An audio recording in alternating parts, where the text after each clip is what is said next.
Hi there, my name's Simon Drew, and I'd like to welcome you to the Practical Stoic Podcast, where I give you practical Stoic advice for modern times. If you'd like to learn more about Stoicism, or if you want some added inspiration in your day, just go to my website. It's risetothegoodlife.com. If you're interested in transforming your life with Stoic principles, then I also offer one-on-one coaching. To book your first free session, just head to risetothegoodlife.com/coaching and follow the links. But for now, enjoy this episode. Hi there, my name's Simon Drew, and welcome to another Wednesday edition of the Practical Stoic Podcast. This week's question was, which Stoic practice do you most struggle with, and why? And we had some really great answers, both from the mailing list subscribers and also from our Facebook group community. I've got a lot of answers to get through, so I'm going to jump straight in with an answer from a regular. Leo said that he struggles most with the virtue of self-control, especially when it comes to overeating. He says, I regularly fast, but sometimes I can slip into a wild binge phase. I admonish myself, but then remember Marcus Aurelius's words on dusting yourself off and continuing the journey. So, Lee, I'm sure that many people struggle with this, definitely including myself. And it's so true that the most important thing to do, as you say, is to dust yourself off and take that advice from Marcus Aurelius to keep on trying. So now we have Lewis, who is another regular, and he says, to me the hardest Stoic exercise is negative visualization. I always struggle with this because it seems to create some negative thinking for me. I try to make it as easy as I can for myself, but I wonder if others struggle with this one. Well, Lewis, if you're struggling with something, then I can guarantee that others are too, so thanks so much for that great answer. And, negative visualization can be one of those habits that's kind of weird and seems kind of counterintuitive. But once you really understand how it works, and once you start to apply it in your life, you'll see that it's extremely helpful. So next we have an answer from Daniel, who says that my biggest issue is being mindful enough to immediately recognize when a negative perception or imprint hits my brain. I've absolutely gotten better, but I'd love for it to grow into an innate reaction. An example is when a client tells me that, quote-unquote, there is an issue with my product and I'm very upset. Instead of instantly realizing that there is nothing I can do about it at this moment, and that the client's overall feelings about me are none of my concern, my heart begins to race and I go into damage control mode. I should rely on my virtues to handle the situation, not my feelings. I need to work on being in the moment before the moment even arises. So Daniel, thank you so much for that answer. I think that is one of the great challenges of life, to be ahead of your emotions. I mean, I'm not even there yet, and I believe that it just takes time and practice. Next, we have an answer from Adam, who says that he struggles most with pleasure. He says, it seems that for the majority of the day, I tend to focus on what would be more comfortable, or what would be a more desirable thing to do. Thanks, Adam. I fully agree that sometimes it's so easy to fall into this comfort trap where all we want to do in the day is to be comfortable and to take the path of least resistance. So thank you so much for sharing that. Next, Laura said that she struggles with anger. She says, I have read, reread, and revisited Seneca's essay on anger over and over. That first flare-up is a tough one to counteract sometimes.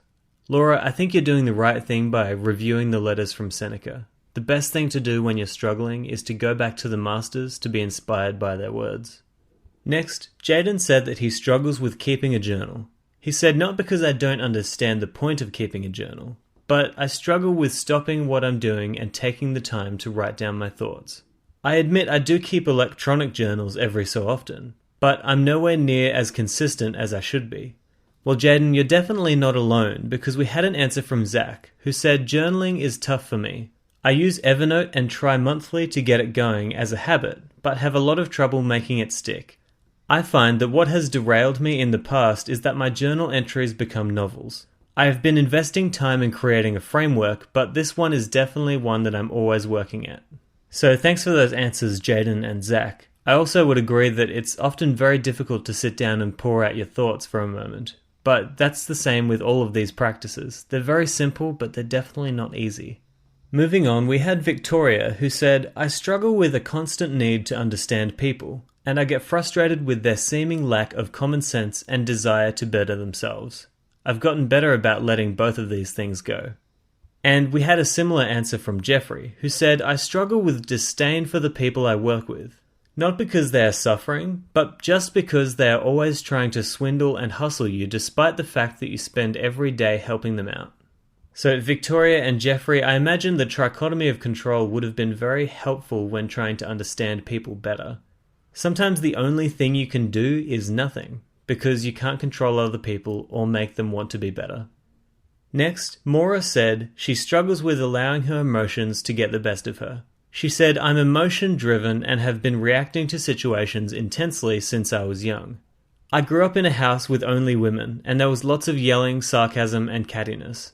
I homeschool my 2 young boys, and our home can become quite loud. It's hard for me to not react out of pain. I have to remember that I can choose to stay quiet and leave the room.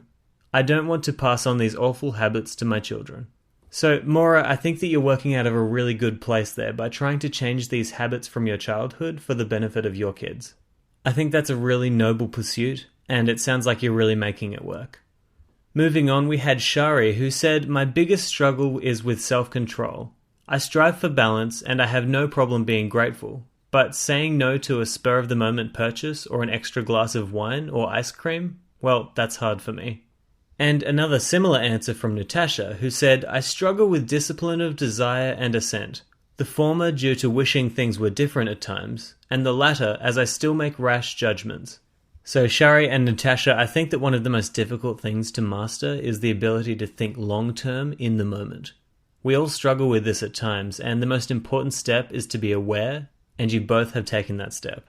So I'm going to read a couple of the shorter answers to this question now. So Julianne said that she struggles with getting out of bed and also with naming her emotions when they arise. Kevin said that although extremely useful, he finds negative visualization to be tough sometimes. Lyle said he often thinks of the question, if you spoke to your friends in the way that you speak to yourself, how many would you have left? He said it's difficult to reel myself back in when my thoughts are critical of myself. And finally, we had an answer from Laura, who said, "It's hard to narrow it down as I'm still very new, but honestly, I struggle with all of it. The greater reading and journaling is causing me to become aware of how much I'm falling short of my purpose. I'm trying to use this as a motivator for making different choices, rather than a source of guilt and frustration." And I wanted to save this answer for last, because Laura shares a really important lesson here. And her answer really encapsulates the reasons why I asked this question for today's episode. We all struggle with different habits and practices, and we all have times when we feel like we're really not living up to our greatest potential. But what Laura says here is perfect. She said, "I'm trying to use this as a motivator for making different choices, rather than a source of guilt and frustration." And the reason why I really love what Laura said there is because here's the thing. In life, when you are challenged, you can look at that challenge in one of 2 ways. You can decide that you're too weak, and you can convince yourself that life is too rough for a person like you, and you can become frustrated. Or you can decide that you need to be stronger, and that you have to become a different person so that this challenge isn't challenging anymore. You know, I've had many emails and messages from people who say that when they discovered Stoicism, they realized that they'd been living many of the principles for most of their life, but they just didn't know what they were doing. So Stoicism comes easy to many people, but there are others who discover Stoicism and realize that they've been swimming against the tide their whole life, and so to change their habits and mindsets is incredibly difficult.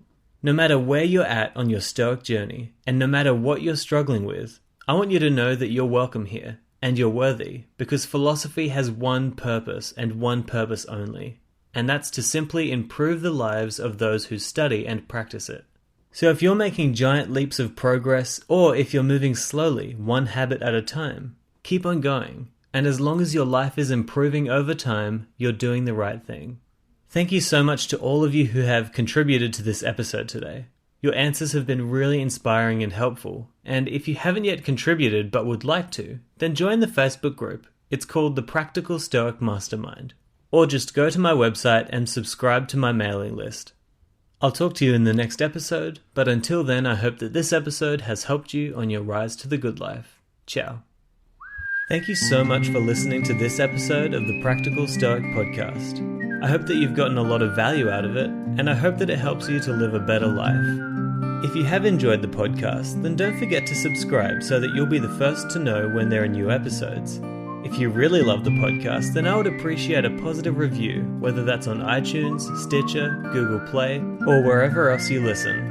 Don't forget that if you're interested in one-on-one Stoic coaching, then you can head to risetothegoodlife.com/coaching to book your first free session today.